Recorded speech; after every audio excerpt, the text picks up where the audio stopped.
When Margaret Rose was sold by her own brother for being too fat at a Kansas Territory auction in 1867, she thought her life had reached its lowest point. But what happens when the mysterious cowboy who bought her freedom reveals he never intended to own her at all? The auction block felt like fire under Margaret Rose's feet, as men with dirty hands pointed at her like she was a prize cow. It was July 1867 in Abilene, Kansas, and the hot sun made her heavy dress stick to her skin. She wanted to run, but there was nowhere to go in this dusty frontier town where cattle and people got sold the same way. "Look at the size of her," shouted a man with tobacco stains on his teeth. "She could plow a field all by herself." Margaret's face burned with shame as laughter rolled through the crowd like thunder. Just 3 weeks ago, she had been safe in Boston, helping her brother Harold with his bookkeeping business. Then everything changed when she found that terrible letter he wrote to his business partner out west. "Margaret has become too much trouble," the letter had said. "At her size, no man here will marry her.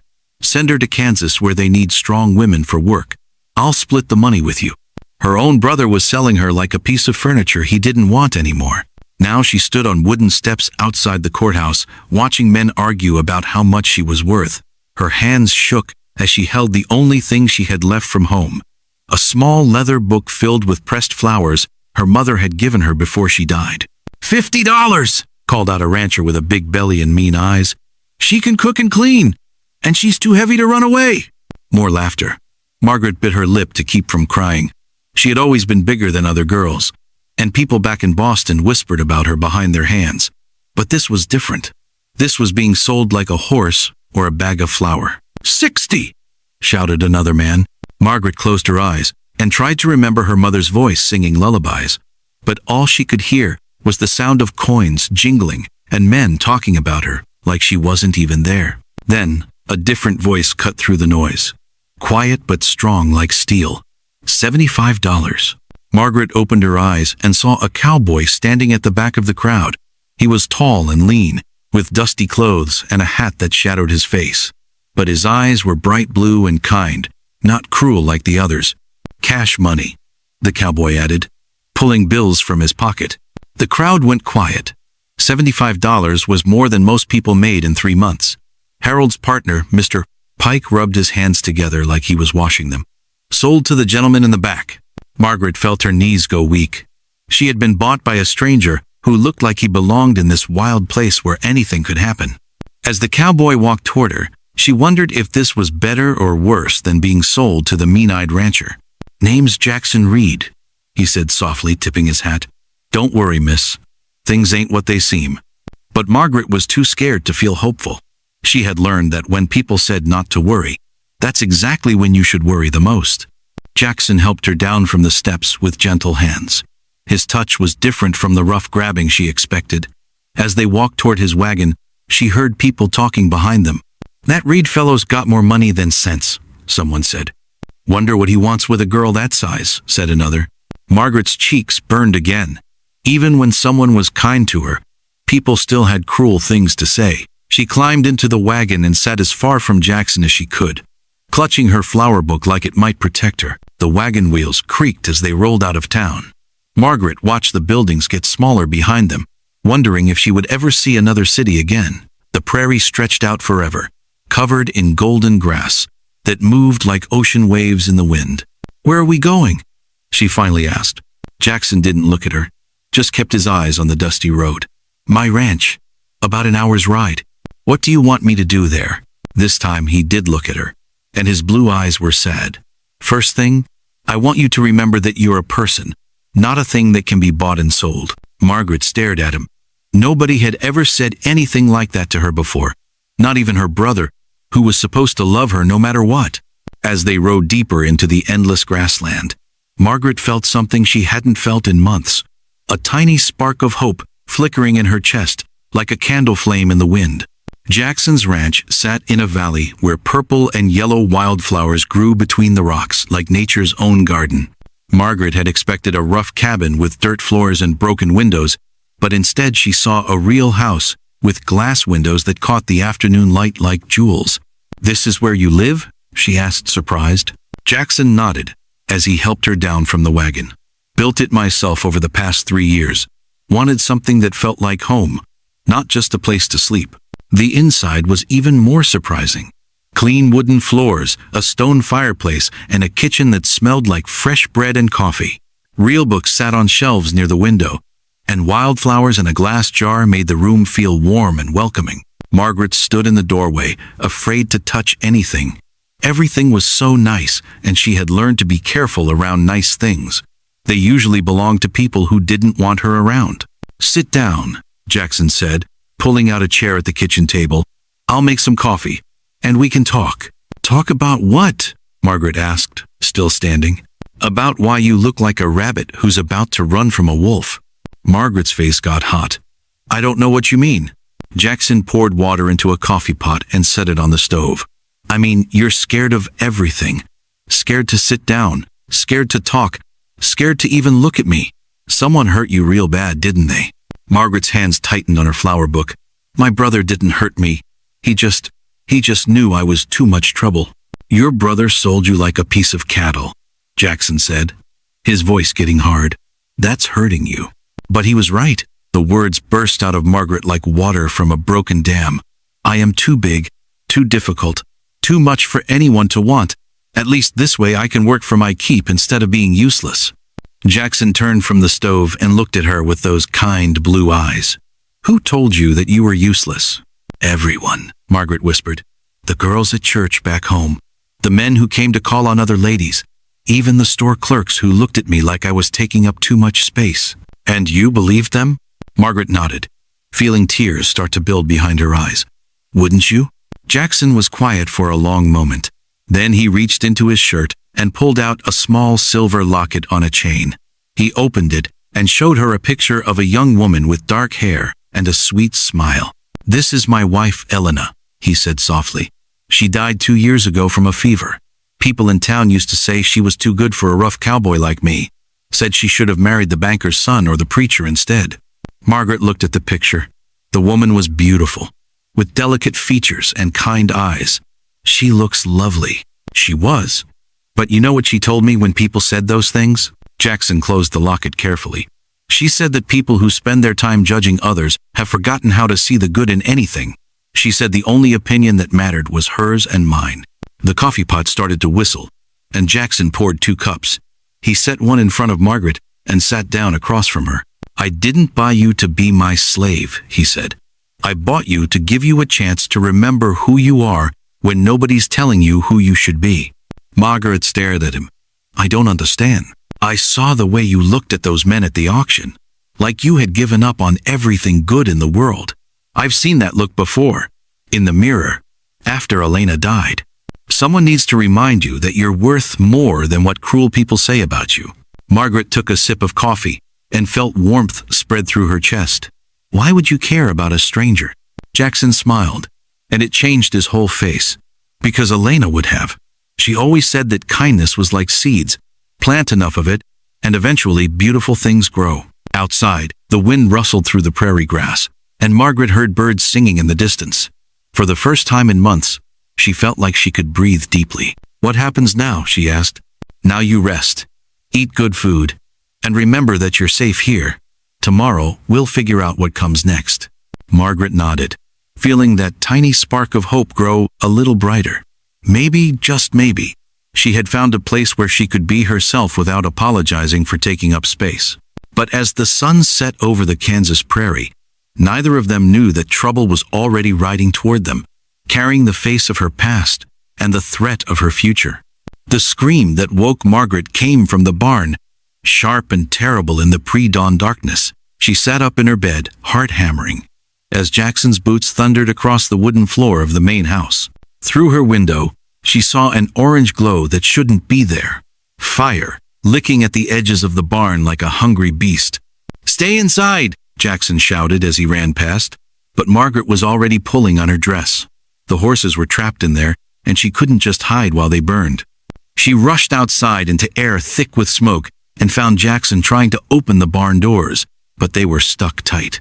The fire roared louder now, and she could hear the horses screaming in terror. Without thinking, Margaret grabbed a heavy rock and smashed it against the metal latch that held the doors closed. "What are you doing?" Jackson yelled over the noise. "I told you to stay back." "The horses will die," Margaret shouted back, throwing her whole weight against the door.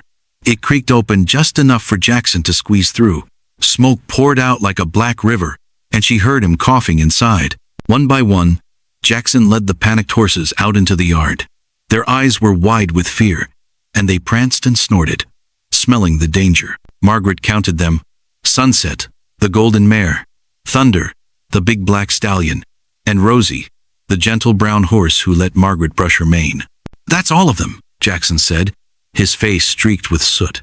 Together, they watched the barn burn, the flames reaching toward the star-filled sky like angry fingers. "How did it start?" Margaret asked, though she was afraid she already knew the answer. Jackson picked up something from the ground, a piece of rope that had been soaked in coal oil. "Someone set this fire on purpose. Someone who wanted to hurt us." The next morning brought visitors that made Margaret's blood run cold. 3 men rode up the valley, their horses kicking up dust clouds in the early light. The leader was Mr. Pike, the weasel-faced man who had helped sell her. Behind him rode 2 rough-looking cowboys with guns on their hips and mean expressions on their faces. "Morning, Reed," Pike called out, staying in his saddle like he owned the place. "Heard you had some trouble last night." Jackson stepped onto the porch, his hand resting on his gun belt. "Funny how you heard about it so fast, Pike. Fire only went out a few hours ago." Pike smiled, but it wasn't a friendly smile. Word travels fast in these parts. "I'm here on business, anyway.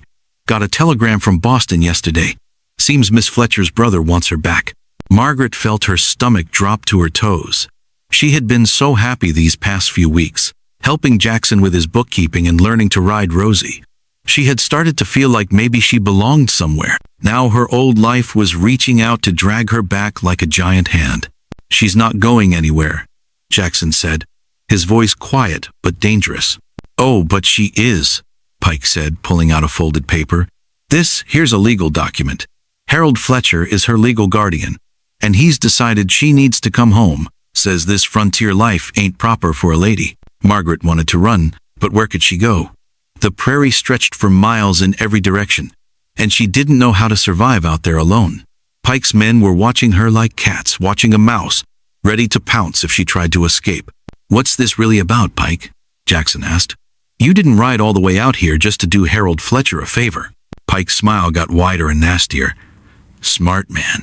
See, I've been thinking about that $75 you paid for her. That's a lot of money for a woman who's just going to leave anyway. Seems like you got cheated. So I'm willing to make you a deal. You let me take her back to town, and I'll give you $50. That way you don't lose everything." Margaret saw what was really happening. Pike wanted to sell her again, probably to someone who would pay even more. She was just a way for him to make money. Over and over. "I said she's not going anywhere," Jackson repeated. One of Pike's men put his hand on his gun. "Maybe you didn't hear right, cowboy. Mr. Pike's being generous. Don't make this harder than it needs to be." The morning air felt thick with danger. Margaret realized that Jackson was outnumbered, and if there was a fight, someone might get hurt. Maybe Jackson might even get killed, and it would be her fault. "I'll go," she said quietly. "Margaret, no," Jackson said without taking his eyes off Pike. "I don't want anyone to get hurt because of me," she said, stepping toward Pike's horse.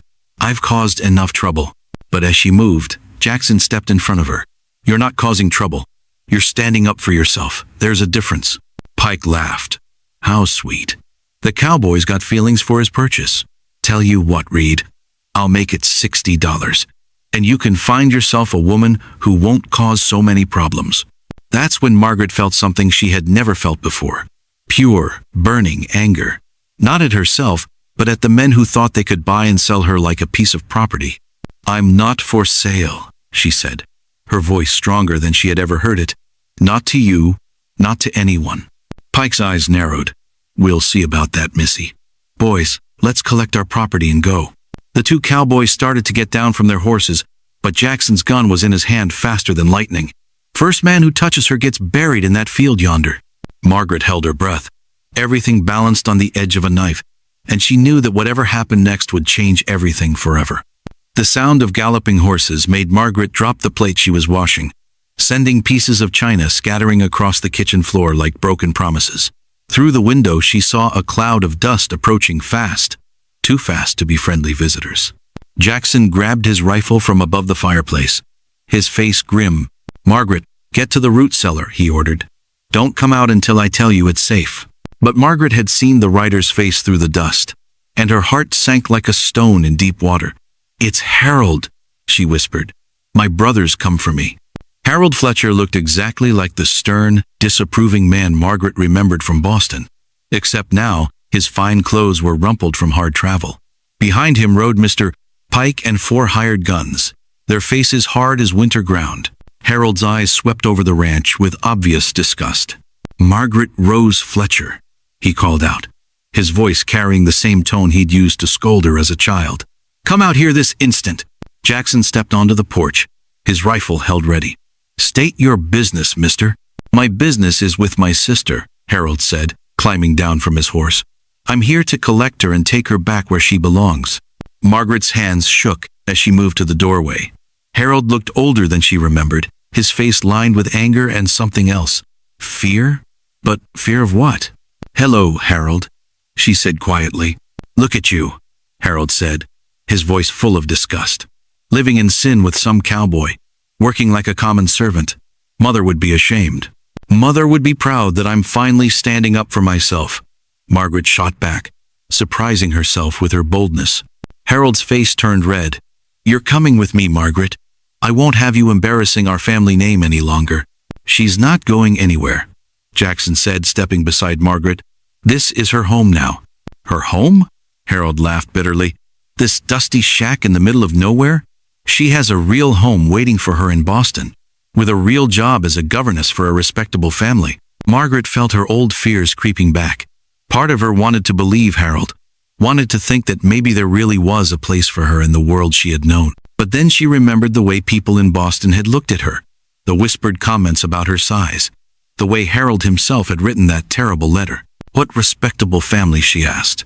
What family would want someone you described as too fat for any decent man to marry? Harold's face went pale. "You read my letter?"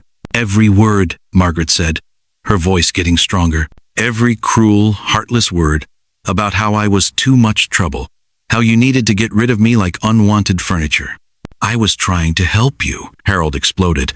"Do you think it was easy for me, having a sister who embarrassed me every time we went out in public? Do you know what people said about the Fletcher family because of you?" The words hit Margaret like physical blows, but this time she didn't crumble. Instead, she stood straighter. "I know what they said, but I also know that their words don't define who I am." Pike stepped forward, his hand on his gun. "Enough talking. We're taking her back, and that's final." "Try it," Jackson said, raising his rifle.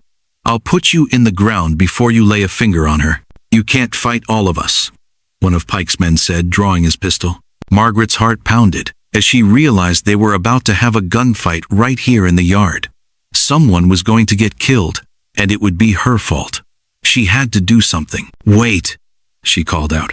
"I'll come with you." "Margaret, no," Jackson said urgently. "I won't have your blood on my hands," she said, touching his arm gently. "I couldn't live with myself if you got hurt because of me." Harold looked triumphant. "Finally, some sense. Get your things, Margaret. We're leaving within the hour." But as Margaret turned toward the house, she saw something that made her freeze. In the distance, riding hard toward the ranch, was a group of riders she recognized. Sheriff Davis and his deputies. Someone had seen the hired guns and gone for help. "Looks like we've got company," Jackson said, a smile playing at the corners of his mouth. Pike cursed under his breath. "Boss, we need to go. Now." But Harold was too angry to think clearly. "I'm not leaving without my sister." "Then you'll be leaving in shackles," Sheriff Davis called out as he rode up.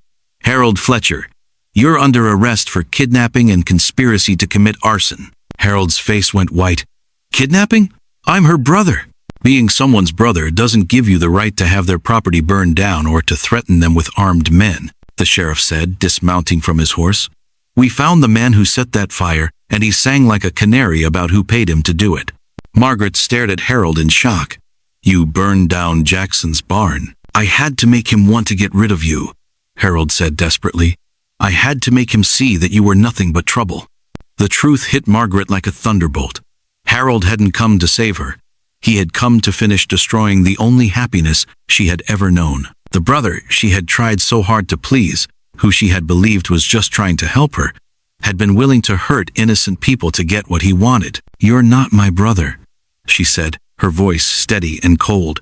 "Brothers don't try to destroy their sisters' lives." As the sheriff put Harold in handcuffs, Margaret realized that she was finally, truly free. Free from the brother who had never loved her. Free from the cruel voices that had told her she wasn't good enough. And free to choose her own path. She turned to Jackson, who was watching her with proud, admiring eyes. "I'm staying," she said. "This is my home now." And for the first time in her life, Margaret Rose Fletcher knew exactly where she belonged. The telegram arrived on a Tuesday morning when Margaret was teaching Jackson how to make proper biscuits, their laughter filling the kitchen like music. But the yellow paper in the messenger boy's hand carried news that would shatter their peaceful world like glass hitting stone. "It's from the territorial judge," Jackson said, his face growing pale as he read. "Harold's lawyer in Boston is claiming I kidnapped you. Says I used illegal means to keep you here against your family's wishes." Margaret's hands went still in the bread dough. "What does that mean?" "It means they're sending a federal marshal to investigate. If he believes their story, I could go to prison for 20 years. The kitchen suddenly felt cold despite the warm stove. Margaret had finally found happiness, finally found someone who saw her worth, and now her past was reaching out to destroy it all. But this time, she wasn't going to run or hide. "Then we'll tell the marshal the truth," she said firmly. Jackson shook his head. "It's not that simple. Your brother has witnesses in Boston who will say, 'I forced you to stay.' He's got lawyers and money and connections. All I've got is my word." "You've got more than that," Margaret said, wiping flour from her hands. "You've got me." 3 days later, U.S. Marshal Robert Stone rode into their valley like a storm cloud. He was a big man with steel-gray hair and eyes that seemed to see everything. Margaret watched from the kitchen window as he examined the rebuilt barn, talked to neighbors, and wrote notes in a small black book. When he finally knocked on their door, Margaret's heart was beating so fast she thought it might burst. Jackson answered, his face calm but his hands tense. "Mr. Reed, Miss Fletcher," the marshal said, tipping his hat. "I need to ask you both some questions about the events that brought you together." They sat around the kitchen table like they were having tea, but Margaret could feel the danger in the air like electricity before a thunderstorm. Marshal Stone asked question after question about the auction, about her life in Boston, about her relationship with Jackson. "Miss Fletcher," the marshal said finally, "your brother claims you were forced to stay here against your will. He says this man threatened you and made you afraid to leave." Margaret looked directly into the marshal's gray eyes. "My brother sold me like a piece of cattle. Jackson bought me to set me free, not to own me. Every day I've stayed here has been my choice. But you have to admit," the marshal continued, "it looks suspicious. A young woman from a good family, living alone with a cowboy in the middle of nowhere. People back east are saying you've been compromised." Margaret felt her cheeks burn, but not with shame this time, with anger. "People back east said a lot of things about me. They said I was too fat, too awkward, too much trouble for any decent man to want. Should I have believed them too?" The marshal studied her for a long moment. "Your brother has offered to take you back to Boston, no questions asked. He's even willing to drop the charges against Mr. Reed if you'll come willingly. And if I refuse, then I'll have to decide whether Mr. Reed committed a crime by keeping you here." That evening, Margaret couldn't sleep. She walked out to the porch and found Jackson sitting on the steps, staring up at the stars. The night air was cool and sweet with the smell of prairie grass. "You should go with your brother," Jackson said quietly. Margaret sat down beside him. "Is that what you want?" "What I want doesn't matter. I won't see you hurt because of me." "You're not hurting me," Margaret said. "You're the first person who ever made me feel like I was worth something." Jackson turned to look at her, and in the moonlight she could see the pain in his eyes. "I've been thinking about Elena a lot lately, about what she would want me to do." "What would she want?" "She'd want me to fight for you, but she'd also want me to keep you safe, even if it meant letting you go." Margaret reached over and took his hand. "Elena sounds like she was a wonderful woman, but she's not here to make this choice. I am." The next morning brought a surprise that changed everything. A wagon rolled into the valley carrying a woman Margaret had never seen before. Elderly, well-dressed, with kind eyes and silver hair. Behind her came 3 more wagons filled with families. "Marshal Stone!" the woman called out, climbing down from her wagon with surprising energy. "I'm Mrs. Catherine Morris from Topeka. I received your telegram about this investigation." The marshal looked confused. "Ma'am, I didn't send any telegram to Topeka." "I did," said a voice from the second wagon. Margaret gasped as she recognized Sheriff Davis. "I thought you might want to hear from some other folks about Mr. Reed's character." Mrs. Morris walked up to Margaret and took her hands. "My dear, I've known Jackson Reed for 5 years. He helped my late husband build our farm when we first came to Kansas. If Jackson says he bought you to set you free, then that's exactly what he did." One by one, the families from the wagons came forward. They told stories of Jackson helping them through hard times, of his honesty and kindness, of the way he had mourned his wife and kept her memory alive by helping others. "This man never forced anyone to do anything," said a farmer named Tom Miller. "When my barn burned down 2 winters ago, Jackson spent a week helping me rebuild it. Wouldn't take a penny for his work." An older woman named Mrs. Patterson nodded. "And when my daughter was sick with fever, Jackson rode all the way to Dodge City to fetch the doctor. That little girl is alive today because of him." Margaret watched the marshal's face as he listened to story after story. These people had come all this way just to speak up for Jackson, to tell the truth about who he really was. "Marshal," Mrs. Morris said finally, "I've lived on this frontier for 20 years. I've seen men who take advantage of women, and I've seen men who protect them. Jackson Reed is a protector, not a predator." Margaret felt tears start to roll down her cheeks, but for the first time in her life, they were tears of joy. She wasn't alone anymore. She had found not just Jackson, but a whole community of people who understood what it meant to look out for each other. Marshal Stone closed his black book and stood up. "Miss Fletcher, I have one final question for you. If you could go anywhere in the world right now, be anyone you wanted to be, what would you choose?" Margaret looked around at the faces surrounding her.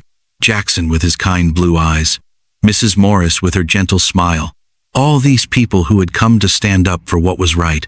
"I'd choose to be exactly who I am, exactly where I am," she said clearly. "I'd choose to be Margaret Rose Fletcher, and I'd choose to be home."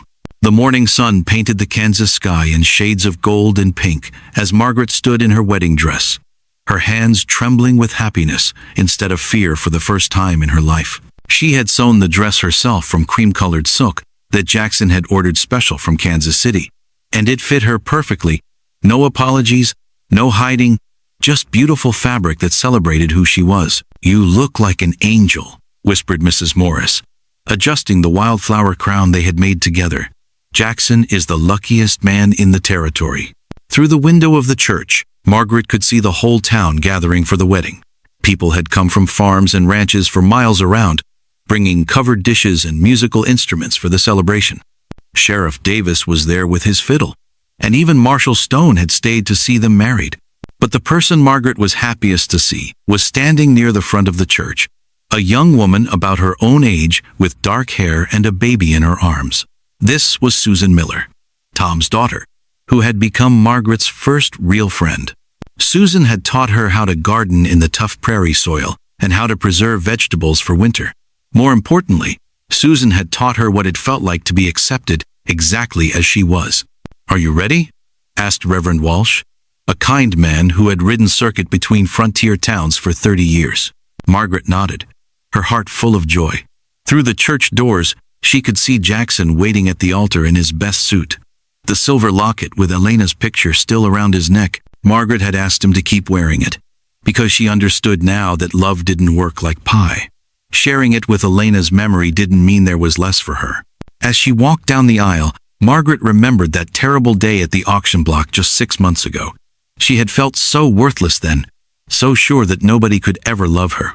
Now she was surrounded by friends who had chosen to be part of her new life, marrying a man who saw her beauty when she couldn't see it herself. "Dearly beloved," Reverend Walsh began, "we are gathered here today to witness the marriage of Jackson Reed and Margaret Rose Fletcher, 2 souls who have found in each other the courage to love and be loved. Jackson's hands were warm and steady as he took hers. His eyes were bright with tears of happiness, and when he spoke his vows, his voice carried clearly through the little church. Margaret, you came into my life when I thought my heart was too broken to love again. You taught me that healing doesn't mean forgetting. It means opening your heart wide enough to hold both sorrow and joy. I promise to love you not in spite of who you are, but because of who you are. I promise to stand with you against anyone who tries to make you feel small, and to remind you every day that you are exactly enough. Margaret's voice shook with emotion as she spoke her own vows. Jackson, you saved me from people who wanted to buy and sell me. But more than that, you saved me from believing I wasn't worth saving. You showed me that true love isn't about changing someone to fit what the world expects. It's about creating a safe place where they can be themselves. I promise to love you with all my heart, to honor Elena's memory alongside our future, and to never forget that the best things in life are worth fighting for. As they exchanged rings, simple gold bands that Jackson had crafted himself at the blacksmith's forge, Margaret felt something shift inside her. All her life, she had defined herself by what she wasn't. Not thin enough, not pretty enough, not worthy enough. But standing here in this church, surrounded by love and acceptance, she finally understood who she really was. She was Margaret Rose Reed, a woman who had survived being sold like property and found the strength to choose her own destiny. She was a woman who could do bookkeeping that helped keep a ranch profitable, who could calm frightened horses during a storm, who could make friends and keep them. She was a woman worthy of love, not because she had changed to deserve it, but because she had always been deserving. The wedding party spilled out of the church into the bright afternoon sunshine, where tables loaded with food waited under the cottonwood trees. Mrs. Patterson's famous fried chicken sat next to Susan Miller's cornbread, and someone had brought a fiddle and a guitar for dancing. As Margaret and Jackson shared their first dance as husband and wife, she saw Marshall Stone preparing to leave. He tipped his hat to her with respect. Mrs. Reed, he said formally, I'll be filing my report when I get back to Kansas City. It will state that I found no evidence of any crime and that Miss Margaret Fletcher made her choice to stay here as a free woman with full knowledge of her options. Thank you, Margaret said, meaning it with all her heart. No, ma'am, the marshal replied. Thank you. In 30 years of law enforcement, I've seen a lot of people who gave up on themselves. It's rare and beautiful to see someone who found the courage to fight for their own worth. As the sun set over the prairie, painting the sky in brilliant oranges and purples, Margaret and Jackson sat on their porch listening to the sounds of their friends cleaning up from the celebration. The evening air was sweet with the smell of prairie roses, and somewhere in the distance, a meadowlark sang its liquid song. No regrets? Jackson asked, taking her hand. Margaret smiled, thinking of all the things that had led her to this moment. Harold's cruelty, the auction block, the fire, the fear, and finally the choice to believe in her own worth. Only one, she said. I regret that it took me so long to realize that the only person who gets to decide my value is me. Jackson squeezed her hand. And what do you think you're worth? Margaret looked out over the valley that was now her home, at the rebuilt barn where their horses grazed peacefully, at the garden where wildflowers grew alongside vegetables, at the life they had built together, with kindness and hard work and stubborn hope. Everything, she said simply. I'm worth everything. And as the first stars appeared in the vast Kansas sky, Margaret Rose Reed knew with absolute certainty that she was home, not just in this place, but in her own skin, in her own life, in the truth of who she had always been beneath what the world tried to tell her she should be. In the distance, the prairie wind whispered through the grass like a blessing, carrying her story across the endless plains where other women might hear it and remember that they too were worth fighting for, worth choosing, worth loving exactly as they were.